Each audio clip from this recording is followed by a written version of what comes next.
আজকে বানিয়ে ফেলেছি খুবই ইজি ইডলি, মানে যাদের বাড়ি ইডলি মেকার নেই তারাও কিন্তু বানাতে পারবে। এই রেসিপিটা তাদের জন্যে। দেখতে পারলে কতটা সফট হয়েছে।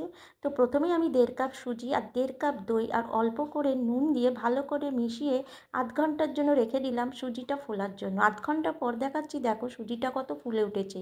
তো তার মধ্যে অল্প করে জল দিয়ে মিশিয়ে নিচ্ছি, আর যেহেতু ইডলি মেকার নেই, বাটি আর এই যে ঝাঁঝরিতে তেল মাখিয়ে নিলাম।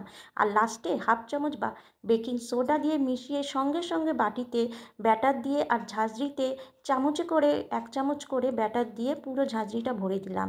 আর এদিকে কড়াইয়ে জল আগেই বসিয়েছিলাম ফোটার জন্য।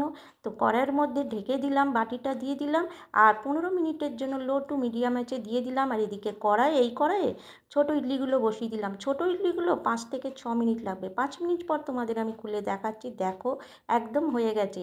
আর সবকটা ইডলিকে নিচ থেকে একটু তুলে নিচ্ছি আর তোমাদের দেখাচ্ছি কতটা সফট হয়েছে। আর এদিকে 15 মিনিটও হয়ে গেছে, বড় ইডলিগুলোও দেখো হয়ে গেছে।